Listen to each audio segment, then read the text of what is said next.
बेरोजगारी, महंगाई, जीएसटी सभी को लेकर एक लंबा बहस हो, मौजूदा आर्थिक परिस्थितियों के बारे में।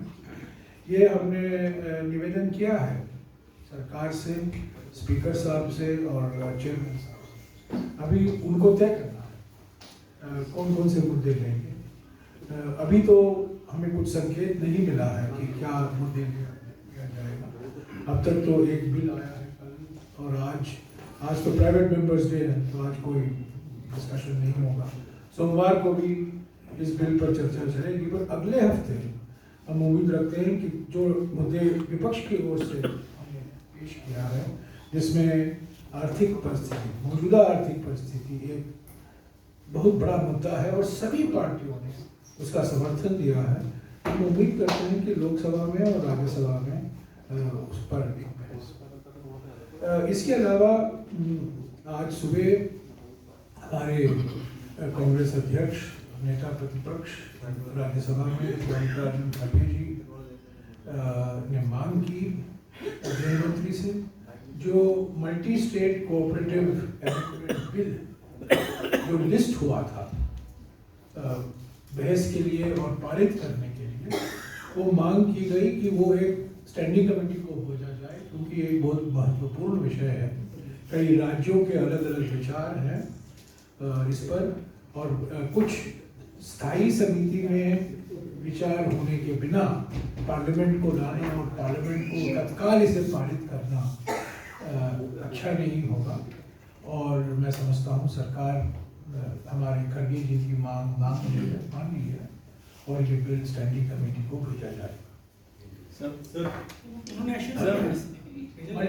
Multi state cooperative amendment bill जो लिस्ट हुआ था फॉर कंसिडरेशन एंड पासिंग, अभी खड़गे जी ने मांग की थी आज सुबह, क्योंकि ये बहुत महत्वपूर्ण विषय है। सभी राज्यों के अलग अलग विचार हैं इसके, इस पर थोड़ा बहस होना चाहिए स्टैंडिंग कमेटी में। स्टैंडिंग कमेटी को भेजिए, स्टैंडिंग कमेटी का होम हो जाएगा, क्योंकि अभी गृह मंत्रालय से जुड़ा हुआ है सहयोग मंत्रालय। शरद पवार जी भी इसके पक्ष में थे, मैं जानता हूँ, कुछ महीने पहले। और मेरी जानकारी के मुताबिक आज सरकार ने खड़गे जी की मांग मान ली है और ये बिल स्टैंडिंग कमेटी को रेफर होगा। इसके अलावा वन संरक्षण कानून, फॉरेस्ट कंजर्वेशन एक्ट में जो संशोधन लाने के लिए बिल लिस्ट किया गया था, ये भी लाया जाएगा और ये भी पारित होगा इसी सत्र में। उसका मैंने खुद लीडर ऑफ द हाउस से बात की है, आज सुबह मंत्री से भी बात की है, और मैं उम्मीद रखता हूँ कि वो बिल भी स्टैंडिंग कमेटी को भेजा जाएगा।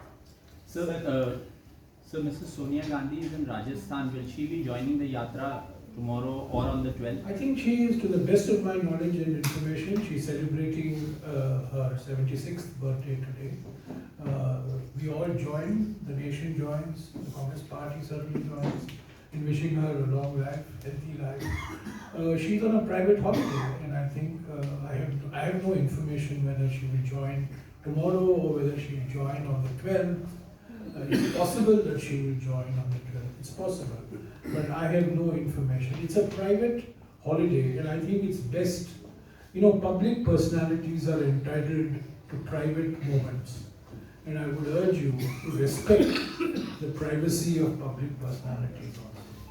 Sir, जयराम साहब, क्या जो ब्रेक लगेगा यात्रा पे 24 दिसंबर के बाद, उस समय सेशन भी चल रहा है, हालांकि 24-25 को छुट्टी है। सेशन सिर्फ 25 संडे है, 26 चलेगा, 27 चलेगा, 28 के बाद चलेगा। वही कह रहा हूँ सर कि क्या उस दौरान राहुल गांधी जब दिल्ली में होंगे तो सत्र में हिस्सा लेंगे?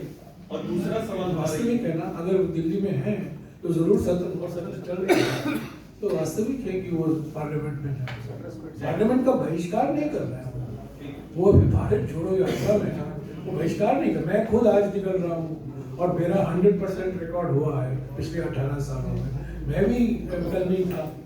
तो ये कहना कि पार्लियामेंट से भाग रहे हैं, कि पार्लियामेंट नहीं जा रहे हैं, ये गलत है।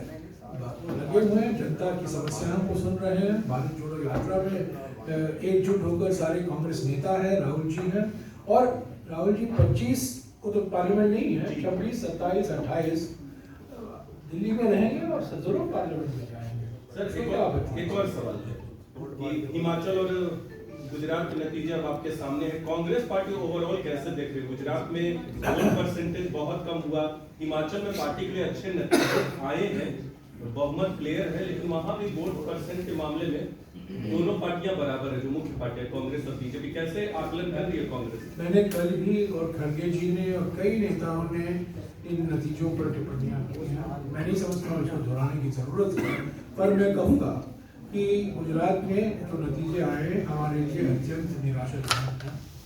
हम ये प्रदर्शन की उम्मीद नहीं थी, पर एक मिनट जवाब देता हूँ, ये प्रदर्शन की हमारी उम्मीद नहीं थी। गुजरात में एक तरफ बीजेपी का अलायंस था जिसमें MIM और आम आदमी पार्टी भी शामिल थे, और दूसरी तरफ कांग्रेस था। ये बीजेपी और कांग्रेस के मुकाबला नहीं था, ये बीजेपी, MIM और आप एक तरफ और कांग्रेस पार्टी एक तरफ। दूसरी बात, राज्य सरकार की सारी संस्थाएं, केंद्र सरकार की सारी संस्थाएं लगे हुए थे सत्तारूढ़ पार्टी को मदद करने में, और हमने कई शिकायतें की, पर उन शिकायतों का नजरअंदाज किया गया है।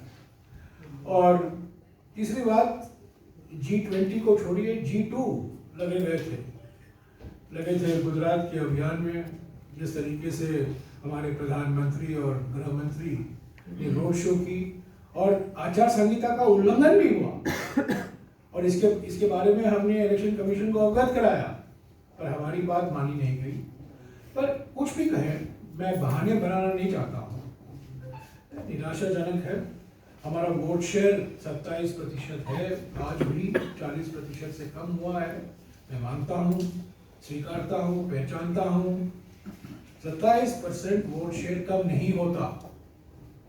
एक चुनाव में वो 27%, 40% भी हो सकता है, और हमें अभी वक्त है आत्मचिंतन का, नए नेतृत्व को लाने का, गुजरात में एकजुट होने का। गुजरात में जनता के मुद्दे हैं, वो चले नहीं गए हैं, और एक भय और डर का वातावरण जो पैदा किया गया, उसका भी आप नतीजा देख रहे हैं इन इलेक्शन में। हिमाचल में बिल्कुल सही कहा आपने, वोट शेयर में ज़्यादा अंतर नहीं है, पर हमारी इलेक्शन प्रणाली ऐसी ही है कि वोट शेयर में 1% का फर्क भी सीटों में ज़्यादा फर्क हो पड़ जाता है। केरला में अगर आप देखें, LDF और UDF के बीच में सिर्फ एक मुश्किल से 1% का फर्क है, पर सीटों के मुताबिक हम 30 के कम हैं और वो 90 के ऊपर है। तो ये बात सही है कि वोट परसेंटेज में ज़्यादा फर्क नहीं है, पर हिमाचल भूलिए मत कि प्रधानमंत्री ने 10 रैलियां की, हाई वोल्टेज उनका कैंपेन था। ऐसा नहीं है कि उन्होंने हिमाचल को साइड में रखा और सिर्फ गुजरात पर ही उन्होंने फोकस किया। पहले इसीलिए तो गुजरात और हिमाचल डीलिंक हुए, नहीं तो एक साथ चुनाव होने वाले थे, होना चाहिए था कानून के मुताबिक, कन्वेंशन के मुताबिक।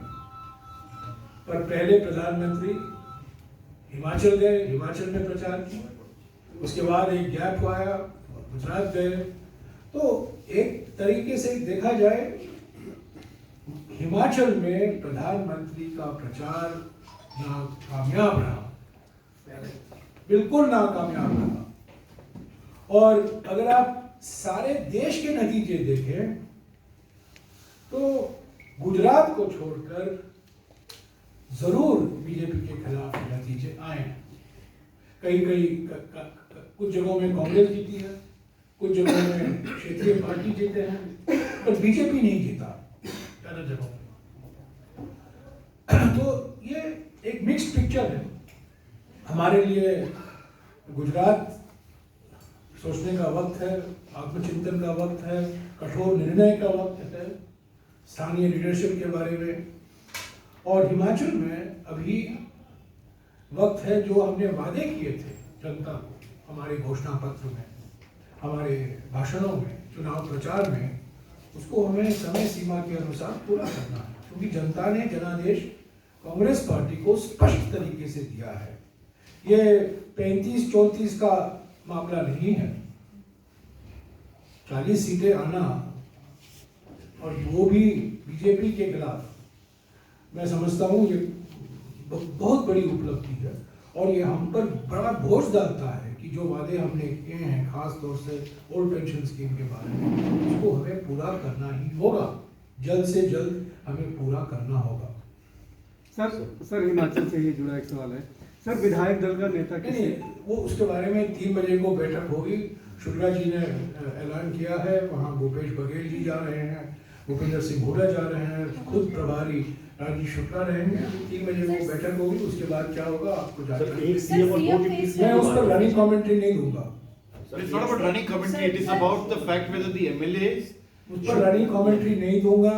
No. बिल्कुल स्पष्ट है, 3 बजे को सभी नए चुने हुए एमएलए को बुलाया गया है, बातचीत होगी। राजीव शुक्ला जी मौजूद है प्रभारी, भूपेंद्र सिंह हुड्डा जी बड़े वरिष्ठ ऑब्जर्वर, भूपेश बघेल जी मुख्यमंत्री बड़े वरिष्ठ ऑब्जर्वर। उसके बाद जो नतीजा आएगा इस बैठक का आपको जानना। Do you want it from the उस पर MLAs? कोई टिप्पणी मैं नहीं करूंगा। Do you want it from the MLAs? नहीं करूंगा। एमएलए वहां रहेंगे। अगर आप हिंदी नहीं समझते हैं, मैं आपको अंग्रेजी में बोलूंगा। All MLAs have been called at 3 o'clock. They will meet in the presence. All MLAs, elected MLAs have been called. So not Pratibha. All elected MLAs and of course senior leaders of Himachal Pradesh are bound to be present in these meetings. Mr. Rajiv Shukla, General in charge of Himachal Pradesh, Mr. Bhupesh Baghel, Mr. Bhupinder Singh Huda, they will have a preliminary discussion. Results have come out only yesterday.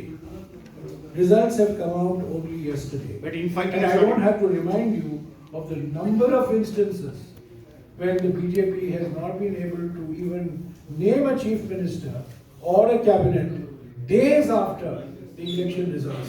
But infighting has started. जनाब जी, पिछले करीब 2.5 साल से आप लोग मांग कर रहे हैं कि एलएसी के इशू पे डिस्कशन हो पार्लियामेंट। एलएसी आज भी लेकिन हाँ गवर्नमेंट ने पिछले 6-7 सेशन में आप लोगों की डिमांड नहीं मानी है। इस बार आपकी प्रायोरिटी लिस्ट में, टॉप प्रायोरिटी लिस्ट में हमारी टॉप प्रायोरिटी एलएसी पर है।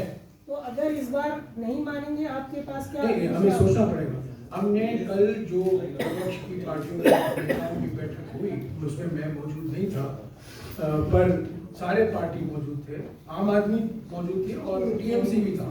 सभी पार्टी थे करके जी के कमरे में, और जो उन्होंने इशू शॉर्टलिस्ट किए हैं उनमें से सबसे ऊपर है एलएसी का मुद्दा। और ये मांग हम आज भी हमने नोटिस दिया था, आज सुबह राज्यसभा में एलएसी के बारे में, पर उसको स्वीकारा नहीं किया चेयरमैन की ओर से। हम दबाव बरकरार रखेंगे, पर मैं आपको ऑनेस्टली बता रहा हूँ, सरकार 22 महीनों से टाल रही है। ये हम मांग कर रहे हैं 22 महीने से, और आज मैंने खुद जाकर कहा चेयरमैन साहब, मैंने चेयरमैन साहब को याद दिलाया कि नवंबर 1962 के महीने में जब चीन का आक्रमण हो रहा था हमारे सीमाओं पर, अरुणाचल में और लद्दाख में, पार्लियामेंट सत्र चल रहा था, बुलाई गई थी, और तत्कालीन प्रधानमंत्री और मंत्रिमंडल के कई सदस्य लोकसभा और राज्यसभा में बैठे थे, अपनी सरकार की आलोचना सुन रहे थे। तब के नेता जो थे, आचार्य कृपलानी, अटल बिहारी वाजपेयी, एनजी गोरे, बड़े बड़े नेता थे, उन्होंने कड़ी आलोचना की सरकार की नीतियों के बारे में। चीन का आक्रमण चल रहा था और पार्लियामेंट सत्र में था। ये देखिए इस सरकार की नीति क्या है। चीन की सीमा हमारे एलएसी को बिगाड़ी है। स्टेटस को था जो मार्च 2020 में, वो आज नहीं है। पहले तो प्रधानमंत्री कहते हैं कोई आया नहीं है, कोई हमारे जमीन पर बैठा नहीं है, और संसद में कोई मौका नहीं है। हमने ये भी सुझाव दिया कि रक्षा मंत्री विपक्ष के नेताओं को बुलाएं, इन कैमरा मीटिंग करें, ब्रीफिंग करें। अगर बहस नहीं चाहते हैं तो वो भी नहीं हुआ। मैं फिर से दोहराता हूं, मैंने कहा इस मंच से मैंने 2-3 बार ही कहा है, अगर बहस होगा इस मुद्दे पर, ये गंभीर विषय है, ये संवेदनशील विषय है, हम सब जानते हैं। अगर एक बहस होगा 3 घंटे की, 4 घंटे की बहस होगा, एक सामूहिक संकल्प हम दुनिया को दिखा पाएंगे, एक सामूहिक संकल्प प्रदर्शन होगा। और आज भी मुझे समझ में नहीं आता क्यों सरकार बहस से भाग रही है।